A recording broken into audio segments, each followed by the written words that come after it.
Alrighty, I think this might actually be working. Okay, everybody, I am Dr. Michelle Fansteel, and it's Sunday morning, and of course we're having technical problems because we all haven't had enough coffee. So my computer is down there, my camera is right there, and it's a beautiful Sunday morning here in Maine. And I am streaming live on Facebook through Zoom because I've got a spreadsheet to share with you. So I had some technical difficulties doing it as a straight live, so there's going to be a little bit of a pause between me doing the presentation here and me doing the like checking the chat box and things like that for people who are watching this live. So it is 5 minutes past the hour, so I hope everybody's sort of gathered and has refreshed their Facebook feed so that they can see us. And I know, hello to everybody watching. This is me looking at you watching. So there's a comment box on the Facebook page, which I'm going to be monitoring while I do this. Okay, so we're all just going to, everybody have a cup of coffee. All right, this is going to be amazing. I cannot even tell you how excited I am to talk about pastured pork production and profit. One of my favorite words. So here we go. I am here to teach you about the regulations, the realities of on-site production and what that all sort of looks like, and what you need to be thinking about. I'm big on the thinking part of our programming, right? And then we're going to be going over math, lots of math, okay? I have this fabulous spreadsheet. If you want to go over this, if you want to copy the spreadsheet and you want to go over the spreadsheet, I kid you not, it's like a complete profit and loss business plan. For a business plan, it's not a profit and loss sheet, does not a business plan make. But I want you to book a call. I want to be really upfront with you, okay? Because my goal for this webinar is to help you guys make a decision. And as your coach, even for like the next hour, like as your coaching consultant, it's my job to help you make a decision, and one of those is going to be whether you think the locker and other kinds of processing is right for your production system. Okay, and like all we're talking about is decision making. And one of the best things that you can do as an entrepreneur is make decisions fast. Okay, this is like what I teach people, whether I'm teaching them a sanitation standard operating procedure or a biosecurity system or whatever. Make the decision, execute, and evaluate. That's what we do around here, okay? And so the whole purpose of this is me to help you navigate making a decision for yourself, right? So with that as a start, I want to ask you to write down. Okay, so here's the other thing. I'm a Yankee. It's Maine. There's 2 feet of snow on the ground, and my blessed husband, I think, is like chopping ice off the driveway, and my 10-year-old is raking the roof. So I talk wicked fast. All right, so you need to have a pen and a paper, okay, and like write down all of your questions. All righty, I talk fast, and it's a feature, not a bug, I promise. All right, so my question for you is, and I want you to write this down. A lot of people are like, oh, I'm just gonna keep this in my head. Don't keep this shit in your head, write this shit down. What do you want? I'm serious. Like when you think about your business enterprise, when you think about your life, when you, like whatever it is that you want to think about, what do you want? I think a lot of times we are not super honest with ourselves about what we want. And I want you, this is between you, your brain, and your piece of paper. Just write that down. Write it down. That's all. Okay. So when I'm going to go forward and I'm going to teach you about the building like assets in your business. Okay. And I'm going to ask you about these 6 different assets in your business. If you've watched my webinars before, you know I have these 6 different assets. Okay. And I mean, these are all really super simple. And it's a scale, and we're going to talk, I want to talk about your whole business. We're not just talking about the locker. Love it though I do. I have a prototype over there. They're like, it's in my yard. Okay. So I want to tell you what the 6 assets are. Okay. And then I want you to rate yourself on where you are with these 6 assets. Okay. So asset number 1 is the mindset of management. All right, that's you. Asset number 2, all right, is the mindset of employees. I make no bones about the fact that I am a life coach. And the reason I'm a life coach for food entrepreneurs is because this is the difference. Mindset of management and mindset of employees is the difference between succeeding and failing, okay? And that is a life coaching question, all right? So, the 3rd asset is the trust and credibility you build with your customers or stakeholders. All right. See, that's doctor speak. For all you know, I'm a veterinarian. Like, I'm the CEO of Dirigo Food Safety, but I like came to this work because I'm a veterinarian. So, which is like why I'm so interested in food safety starting on the farm. Okay, so trust and credibility with stakeholders. All right. Number 4 is the products you make. All right. If you put a locker on your farm, a locker is one of your products. It's not just the food you make, okay? 5 is your processes. And 6 is your facilities. And the cash on hand. What do you all come to me asking about? What did I say the whole thing was about? Facilities. Here's the problem though, okay? Everybody wants to talk about facilities first. That's number 6 for a reason. If you don't do all of these other things first, you're never gonna manage your facilities well. Okay, so here's what I want you to answer. On a scale of 1 to 10, how would you rank yourself, all right, on these 6 different areas, all right? How well do you think you manage your mind? How well do you think your employees manage theirs, all right? And why?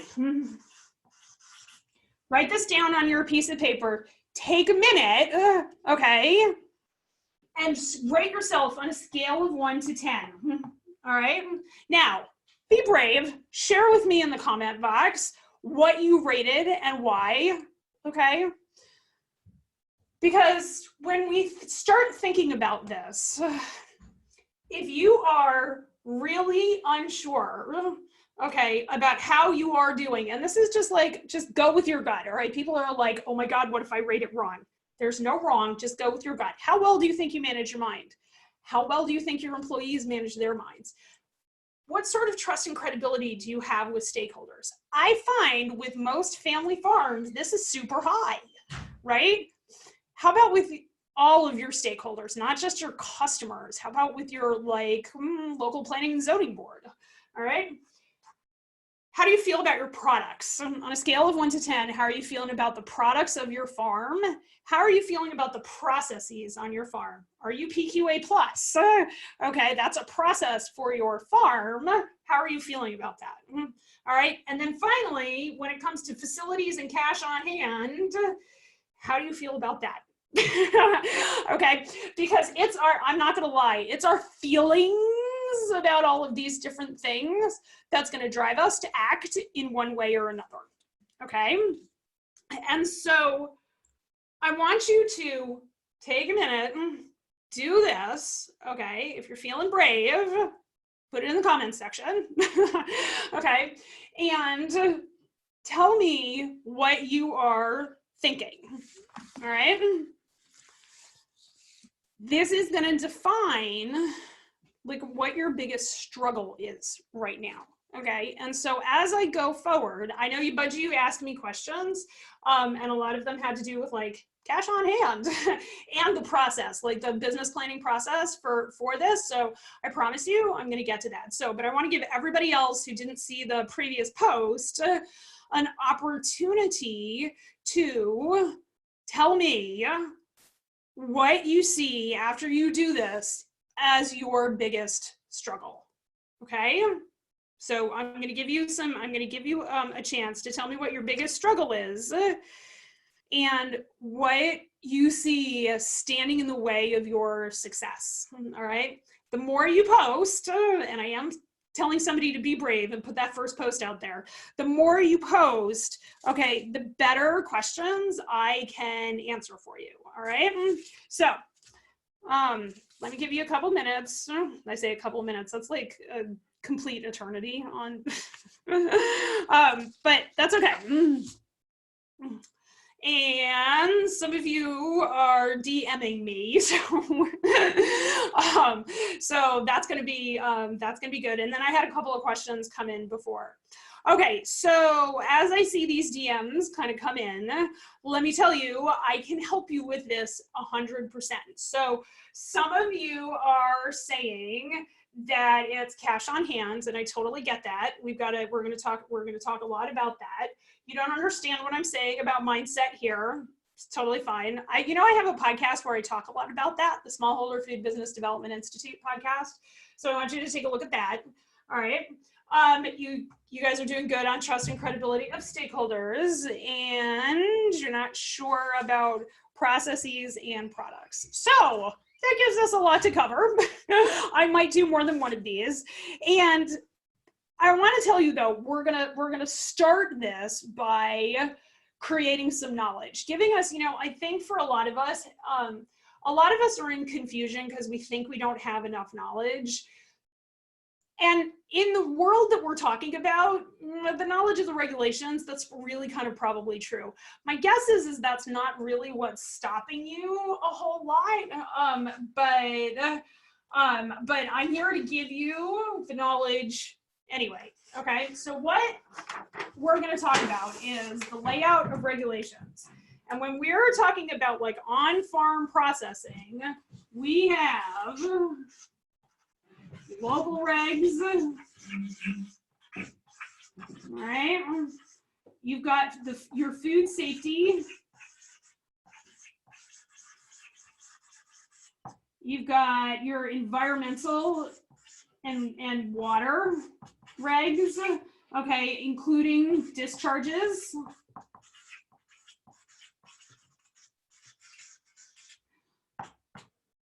All right, and then you've got planning and zoning. All right, and planning and zoning is planning and zoning, okay? Planning and zoning I'm using like kind of as a catch-all for, will my town let me put a box here? Will it let me put a slaughterhouse here? Like those are all sorts of planning and zoning sorts of questions, okay? So we have our local regulations, okay? And then you have your state regs.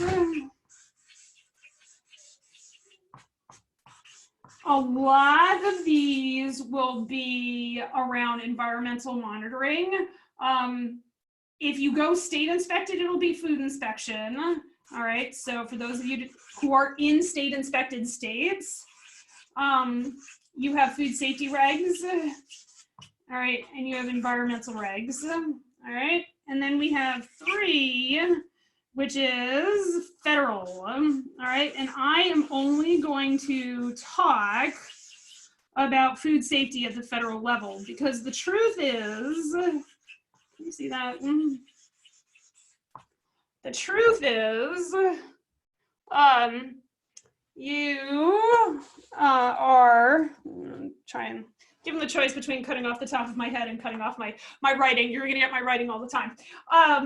The environmental regulations are promulgated at the national level and by and large enforced at the state level. Okay, that's not true across the board. All that, if you have NRCS out on your property, okay, they're going to talk to you about standing water and fences. NRCS is a is a federal agency.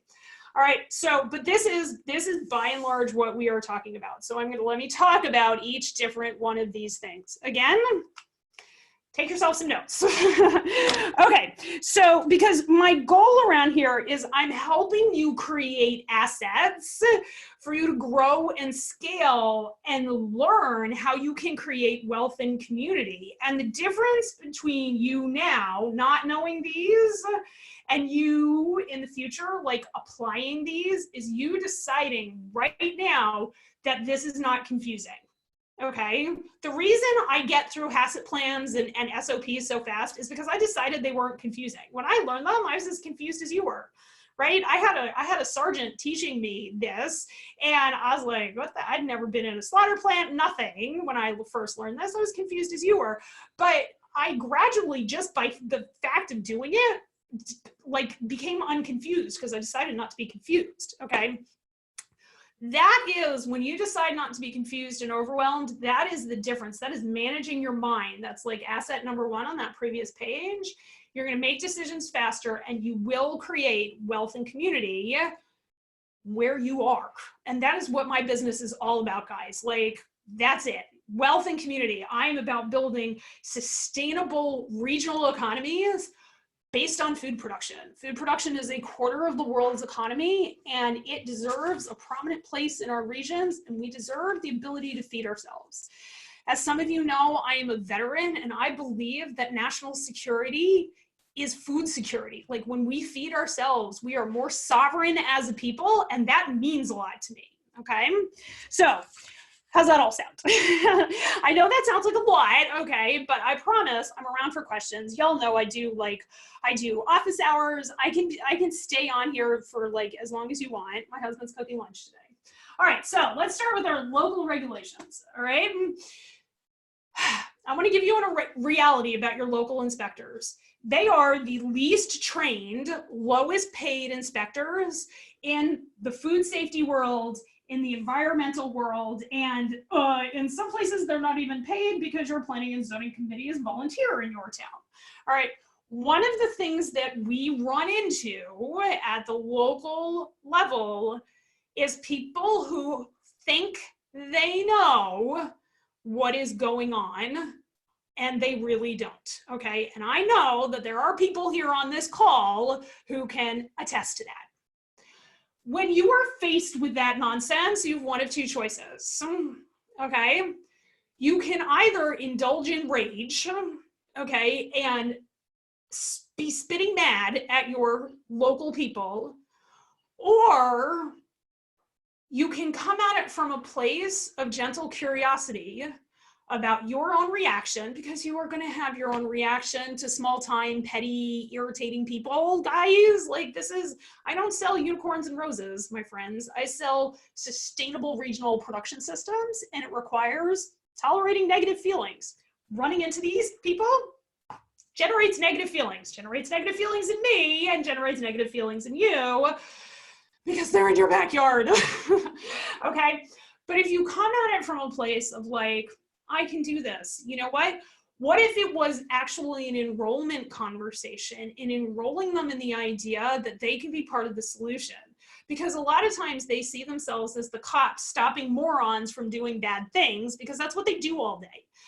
Because most people don't choose to enroll them in the conversation that they are creating a more prosperous economy, right? So let's start maybe with that mindset. And if you can't get to that mindset, just be curious. Just like allow your body to be curious and turn and face all the things that you're fearing, because that's what's standing between you and your future, is turning and facing the things that you're fearing, okay?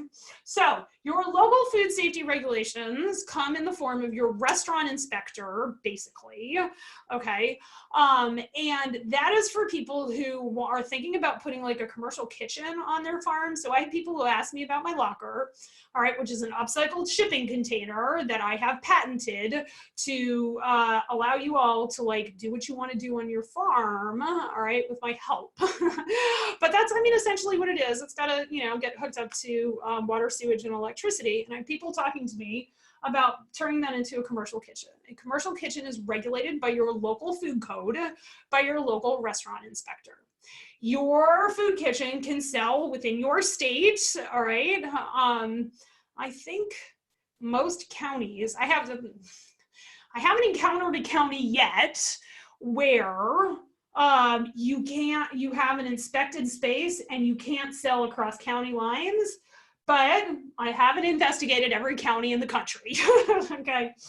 But this is the food code, we call it. All right. So this is your food code. All right. Your food code requires you to adhere to good manufacturing practices. It may require HACCP planning. It may require documented standard operating procedures. It is entirely dependent on what the hell you're doing.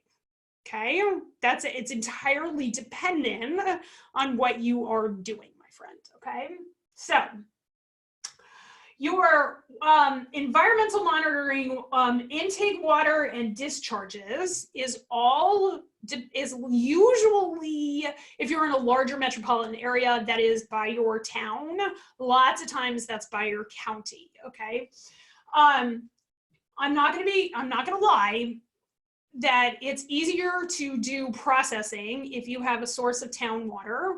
It is by no means impossible if all you have access is to well water and local drainage. I mean, the first time I did, not a modular unit, but the first time I did on-farm processing, cut and wrap processing, the guy didn't even have a septic tank. He had like French drains and a drainage field. And I mean, it was an engineered drainage field. It's a dairy farm, but like, we pumped into there and nobody said boo. And this was like right outside the capital of Augusta, which is the capital of Maine, Augusta. So there are lots of different ways to approach this. You do not need to be on sewer. You don't necessarily need a grease trap.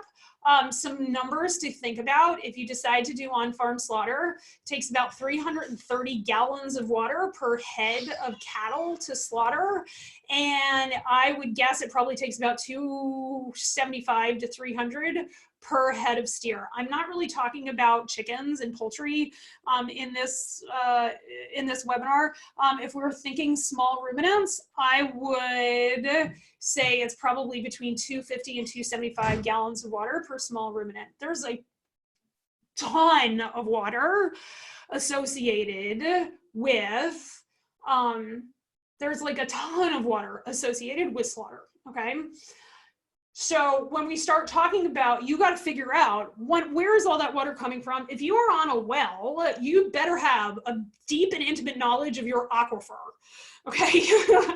If you're on town water, you got to figure out how much that's going to cost you, okay? And if you're on a well, I mean, I live on a well right now. If I was going to hook my locker up that I have right now, which I may, because I think I might make peanut butter, I would have to budget for when my motor conks out. So you got to budget for that stuff. All right. So, and then planning and zoning. All right, here's the deal. In most municipalities, in most counties, in the United States, your planning and zoning committee probably doesn't have any regulations about mobile slaughter. There are some places that do, but you're going to have to go make a case in front of your planning and zoning committee. All right, if you get a mobile slaughter unit, it by its very nature probably doesn't fall under your planning and zoning rules. The shipping containers and all of those shipping containers, I work with a fabricator, and at no time are these ever considered permanent structures, okay? And there are lots of different things that we can do about those permanent structures. Now, people have said, but they're ugly. Okay, great, put siding on it. Like, I'm not kidding. Like these, like my lockers, they're modular, okay? And we can put siding on them. You can put, if you take a mobile slaughter unit and use it as a modular slaughter unit and just park it and you're not moving it everywhere, put some siding on it. Like, nobody's gonna complain, just make sure you have good pest control. All right, do not let this stuff stop you, okay? These are real people. Have an enrollment conversation. Did you know that for every on-farm job, we create 7 jobs out in the community? You know what these people really, really, like, in their heart of hearts, why they went into municipal service is because they want their municipalities to be stronger, okay? I'm not kidding. I think we get those on-farm jobs around food and food security and food service and all the different things that we do with food in our communities. We start solving opioid addiction. I'm dead serious. I am dead serious. These are jobs that people can get with any level of education. Okay, so this means something, and it means something to these people, and that's what I'm talking about from an economic development standpoint, from a wealth and prosperity and community standpoint. Okay, this means something. All right. And these are the people you're going to have to enroll, whether you're doing food code production or not. All right, so let's move on to your state regulations. Okay, so your state regulations, there's one of two things that you have to figure out: whether or not you are in a state that has USDA equivalency, or you're in a state that doesn't have a meat and poultry inspection department. If you are in one of the, I think it's 23 states that have meat and poultry inspection, which means that it's 22 states that don't. If you're in one of the states that doesn't have a meat and poultry inspection department, like Washington, you don't have a choice around here. Your choices are either local or federal. Okay, and that's because your state does not want to fund a meat and poultry inspection department because it ain't free. Ask me. We live in Maine. Okay, we have meat and poultry inspection here in Maine, and it's expensive. So, I mean, it gives a lot back to the economy, don't get me wrong. All right, so then the question is, what are your state food safety regulations? These are absolutely equivalent to federal regulations. All right, the difference being that your state does not have to send you an inspector. It is legally required for the USDA to send you an inspector. There are environmental regulations like discharges and things like that that your state may regulate. You're going to want to talk to, depending on where you are, we have inland waterways sometimes that we have to talk to, but your Department of Agriculture will be able to help you with figuring out who you need to talk to about discharges and water and all of that sort of stuff. All right, so that's who you're going to have to talk to. These food safety regulations for you to sell, these are by and large for you to sell wholesale, all right? This is retail selling. This is where we start getting into wholesale selling.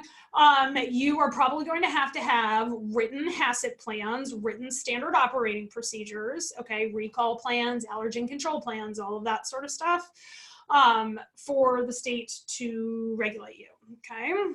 Next, we're going to talk about federal. All right, so federal is USDA Food Safety Inspection Service. I'm not going to lie, I think it's way easier to work federal because you are less at the mercy of your state budget, and frankly, federal budgets are bigger than state budgets. And this is not to say these people do not come with the vagaries of these people, because they absolutely do. I get it, they absolutely do. I mean, I once had an inspector, they were doing demolition in the store next door. Like, these were people, this was in an urban area, and they were doing demolition next door, and our USDA inspector walked out of the plant because she was afraid she was getting asbestos in her lungs. Made us cover all the food and stop production. It was something, to say the least. Okay, but the question is, right, are you going to let that stop you? Right? Are you going to let that sort of nonsense stop you? Or are you going to create a conversation with our federal inspectors that we know what we're doing, and we're going to go and do it and create the same enrollment conversation, all right? That we are building wealth, we are building community, we are building, like, when I talk to FSIS, like, I was in a meeting and I was talking with somebody in one of the southern districts, so probably District 3 or 4, and my conversation with her is she loves my locker because she's so excited about bringing jobs back to rural areas. You know why? Because when jobs come back to rural areas, you know what comes back to rural areas? Veterinarians. And you know what veterinarians need? A population of people to bring us their pets and for us to go see their farm animals. Okay, there are so many places of commonality that we have with our regulatory authorities. We come at this stuff from completely different angles. Okay, we have more in common than we have in difference. All right, and so those are the ways. All of this, my friends, okay, is all about managing your mind. All right, and so if you were kind of at a low number over here, and why, maybe you've never even thought about it before, but you know, like, listen to my podcast. I got tons of tools to do that. All right, so all of that is a mindset conversation. So when we start talking about putting these things on your farm, these are the 3 different chunks of like of thought that you have to come up with. Like, how am I going to solve my water discharge? How am I going to solve my refuse problem? Okay. How, like, what are you planning on doing? Do you have the ability to do on-farm composting or on-farm incineration? If you are doing on-farm composting, what are you doing with that compost? And is it FSMA compliant under the produce safety rule so it can be applied to produce? Is that actually another thing you could learn to generate, if not farm profit, at least get yourself to break even or reduce the downside? Okay, that's the way you got to broaden your mind and look for this sort of stuff. So I'm getting some comments. Department of Ag nor NRCS were not helpful at all on wastewater. So let me know if you solved that at a local level, because here's a lot of times what I find is your local people are waiting for me to tell them what to do. Okay, and they love it when I write a letter and I tell them what to do. I'm like, here, let me write that letter for you, okay, and let me tell you what we need. And I can't count the number of times where they've just put it on their own letterhead and signed off. All right, so that's also something you can try, right? But it's all about that enrollment conversation and being in sales with these people. Being in sales, building that trust and credibility. That's what selling. Like in my power group, we talk. I'm a certified book yourself solid coach. Like, I'm a certified sales coach, right? And we talk about the process of building trust and credibility with your stakeholders.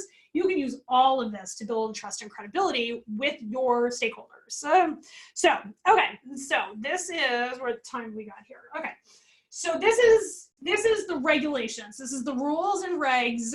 There's, you know, like wastewater discharges. If you were slaughtering, what are you doing with all of that water? Where is it going? What does your holding tanks look like? How are you dealing with that? You do have to answer those questions, and it's incredibly important that you do.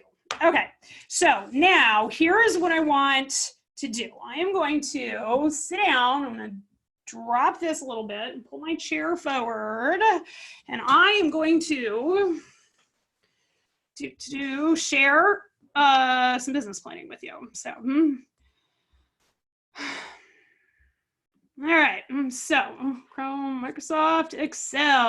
All right. So, let me go and read some more comments. All right. So, I think they look nice. Thank you, Tara. I think my lockers look nice too. I'm choosing to think that you are responding to that. 27 that have, yeah, okay, that sounds better. It's 23 for something else. I don't remember what. And, you know, Greg, given where you live in the middle of the country, I'm not surprised that they're not that helpful with wastewater because of the size that you are, because they just, like, the ag people just don't, that's not like a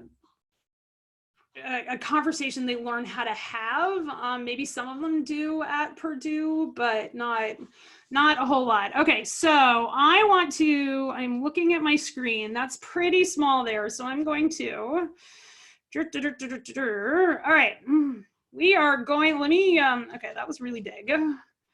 Need something slightly. So what I have here is a profit and loss sheet that goes out 48 months. Okay, and I'm going to show you exactly why you guys are not making decisions, and it's because of the money conversation you're having in your mind. And I want you to suspend your disbelief. Okay, I want you to stand in the place of the person that has built wealth and community, and that's wealth for you, that's prosperity for your family, however the hell you decide, you like define and decide what that is. You are a leader in your community, all right, and you are building wealth and prosperity not only for your own farm and your own family, but for your whole community. Okay, so here's what I did, and you are more than welcome to get on the phone with me and argue this spreadsheet. I love it. I love it when people get on here and argue this spreadsheet. Okay, so I have this for beef and for hogs, all right, and I have a very basic cut sheet for hogs. Price per pound, percentage out of it. This is for a 49% cutout on a 250 pound hog. All right. By all means, argue that shit with me. I love it. Like I said. All right.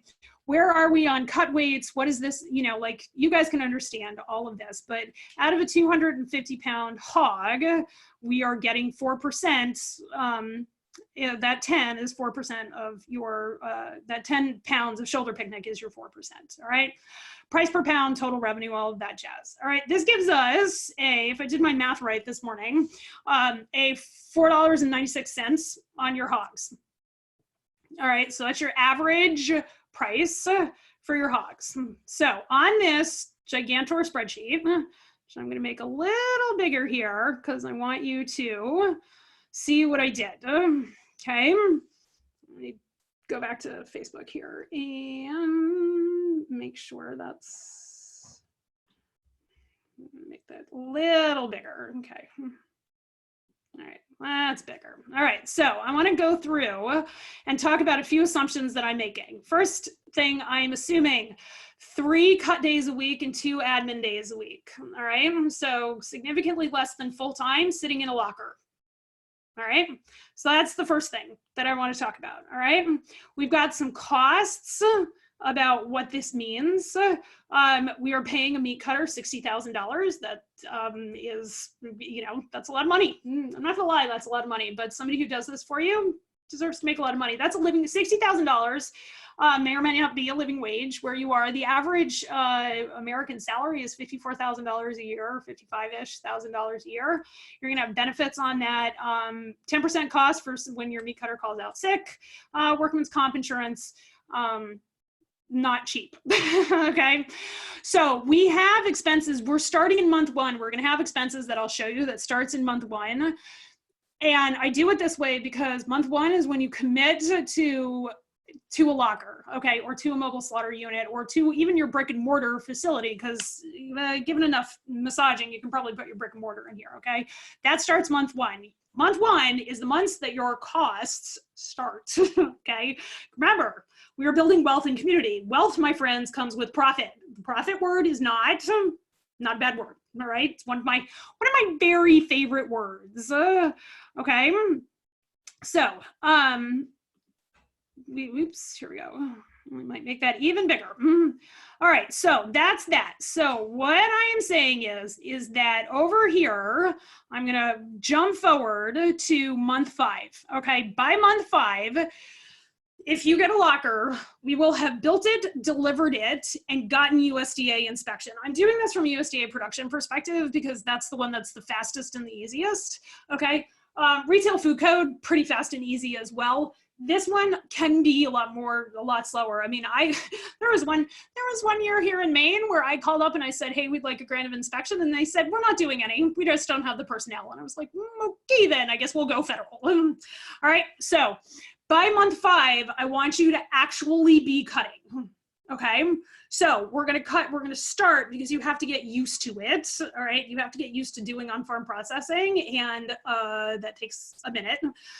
3 hogs a day, 14 days a month, okay, for a total of 42 hogs. What I am saying for business planning purposes is that you are going to co-pack other people's hogs 20% of the time and resell your own hogs for 80% of the time, okay? Those are the assumptions that we are making, all right?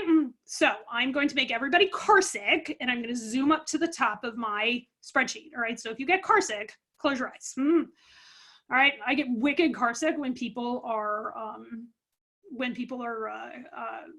like scrolling through things on a video. All right, so here are some assumptions that I have made. All right, if you are co-packing at the end of the day, and you are not, this is not for slaughter, this is for retail cut and wrap only, $3.25 per pound. Okay, you take that $3.25 per pound and you multiply it by the number of production pounds in a month. All right, you're going to be reselling under your own label at $4.96 a pound, 80% of what you're doing. Okay, this is going to be your total sales in your first month of production, which is actually your 5th month of running this business unit of your farm. Okay. And then what we do is we go through. So this is a very classic profit and loss statement. All right. We have a total sales, total revenue. We have cost of goods sold that always comes out of total revenue and gets us like a net revenue number. All right. And here it's a gross profit or net revenue. So we're going to, when you co-pack, I estimated 10 cents a pound for co-packing, because you got to like buy, your bags and labels and all that sort of stuff. And I estimated that at 10 cents a pound for vacuum packed bags. All right. Hogs, you got to pay yourself. Okay. So you are paying to, like I'm saying, you are paying your on-farm piggery operation, $2.50 a pound, okay, for the product that your processing business unit is buying from you. Does that make sense? Because if it doesn't, ask questions in the live feed, okay? Ask questions in the live feed. I'm going to be popping back and forth. So those are your fixed cost of goods, okay? Or your cost of goods, your variable cost of goods. So we estimated a fixed cost of goods, all right, which was down below, for a total cost of goods sold. This number is this number minus this number, okay, gives us a gross profit.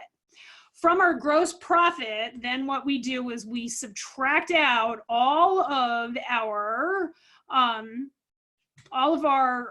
general and administrative expenses, okay?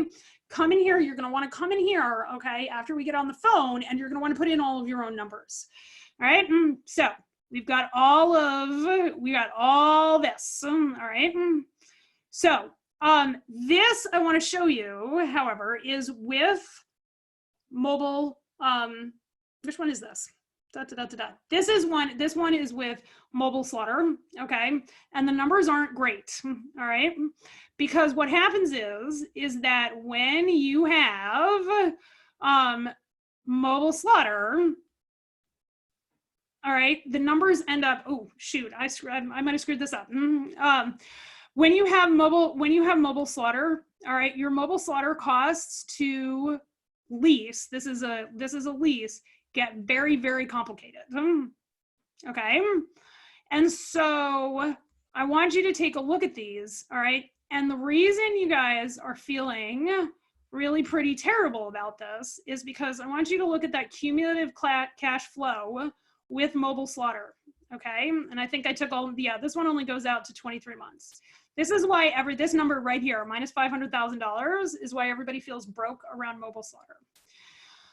That's why I don't think mobile slaughter, first of all, mobile slaughter is way more complicated for this reason, all right? I didn't screw this up. That was the one I wanted to show you first. So here's the one I want to show you with your, just with your doing your locker production, okay? This is the one that goes out 48 months.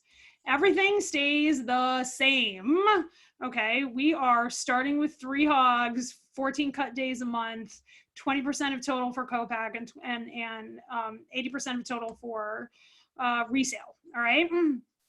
So here's what I want to show you, all right? When we're here in month 5, none of this stuff changed. None of this changed. Our gross profit didn't change, all right? I didn't really change any. I changed some of this, okay? on utilities and things. Did I screw up the utilities? Nope, I didn't. All right, so our utilities prices go up and vary and things like that, and I wanted to do that. All right, there are some prices that I like knock down and things like that, because I'm not gonna lie, it's way cheaper to hire me to do cut and wrap than to do slaughter. All right, it requires a lot less of my time. All right, so you're gonna have general and administrative expenses, non-processing payroll, so you're gonna pay people to like drive stuff around for, you know, all different sorts of things. You're gonna have delivery trucks, all right, 10% of sales and delivery trucks. You're gonna have interest payments on things, all right. And those got estimated. I have high levels of interest payments, all right. That's a wicked high interest payment, all right, but we're doing this as a very conservative estimate. Okay. This also lets me say, okay, even if I underestimated some of these, this is like my fudge factor when trying to generalize a template, right? All right. So we get total expenses by the time we get to month 5 of $21,000. Here's where everybody starts to sweat. By month 5, you have a net operating profit of negative $17,000. All right. You still have your locker expenses and you have a cumulative cash flow at month 5 of negative $78,000. All right. This is with leasing a locker. Okay. And paying people and getting this stuff together. All right. And that's why you guys are sweating.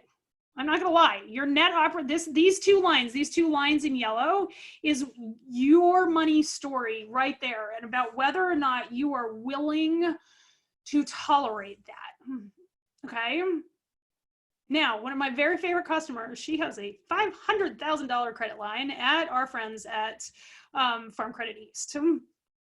When we did this 7 years ago, okay, and we did this, she's like, didn't even blink an eye. Okay, these numbers, all right, that I want to show you in yellow as we go forward, your cumulative net operating profit, all right, look at this, look what starts happening, your net operating profit, month 5, okay, to month 13, okay, so a year and a month after you decide to do this, all right, and that's from day 1, that's like 6 months into actual processing, you have positive net operating profit. Okay, you have positive net operating profit. That's your first inflection point I want you to think about. All right, we keep going with our numbers. I want you to pay attention now to this cumulative cash flow and what happens with this cumulative cash flow. By month 29, so by year 2, month 5, you are creating almost $25,000, okay, in net operating capital, and bringing into your farm $41,000. Again, with my customers with my clients that have on-farm processing, this money, this like 40 to 50 grand that they bring in a month, and actually most of them are higher than that because they do more cut days, is floating the farm through their hemp experimentations. And by experimentations with hemp, I don't mean using it, I mean growing it. Okay, so by month 29, all right, well before month 29, you are bringing in money, and by month 29, you have positive cumulative cash flow. You are paying yourself this entire time. I am so tired of y'all working for free. Your labor, your time, your talent, not free. Okay. Pay yourself, all right? If you do this, okay, you will have profit. You will start creating positive cumulative cash flow 2 years and 5 months in, okay? So you bring this out 48 months, okay? And I want to show you these totals. You will have generated almost $5 million in sales, all right? You will have, on that almost $5 million in sales, so $4.8 million in sales, $2.7 million in total profit. That is money flowing through your regional economy, Okay, for many of us, this might be the size of our school budget. Go find it, go to your town's budget and find what line items tally up with this and the amount of money that your town needs to do stuff, okay? You will have had a whole set of expenses, all of this stuff probably going into your community. All right, you're going to accelerate the flow of money in your community. That's what builds everybody's wealth. Your bills, your invoices that you are paying build wealth in your community. Okay, you are going to have had total expenses of $1.9 million, and after 48 months, a net operating profit of $855,000. Okay. If you think about it, if the average American makes $54,000 a year at a job, after 5 years at that job, they will have netted their family, taxes not included or whatever, $275,000. On the other hand, you are netting your family $855,000. Okay, you will have had capital expenditures on that, $78,000, and you are going to end up owning a locker, because a locker, like the way I have this, it's with equipment, it's like the price of a truck. You know, like a Ford F-450, like a really kitted out, they're coming out with electronic ones, I hear. So I struggle to think about what a electronic 450 actually hauls, but those are going to be more than $100,000. For less than the price of that truck, you can generate $850,000 worth of net operating profit on your farm. Okay, you will have cumulative cash flow. Again, that's money rolling through your environment, your economy of $5.4 million. And you will have paid yourself $225,000. Okay, the numbers work. All right. What the problem is the conversation that you have. It's your mindset conversation about money and scarcity and all of that sort of stuff. All right. That is what is so challenging. All right. So if you are interested and you want to book a call and talk about this, I would love to talk to you about it. Okay. We can change everything, guys. We can absolutely change everything about how we approach the viability of our rural areas, of our urban areas. I mean, like, lockers go in urban areas, guys. You know, imagine if you put this in a hub zone anywhere, what the difference you can make in your own wealth, in your own profitability, and in those around you. I mean, I'm in this for the long haul, guys. Like, this is a life-changing, this is a world-changing idea. And to incorporate the mobile slaughter, my recommendation, okay, because I don't think it's out of the question, my recommendation is to get yourself a member-owned collective or cooperative. Now, the problem with those is people have to cooperate. I mean, y'all have heard me say that before.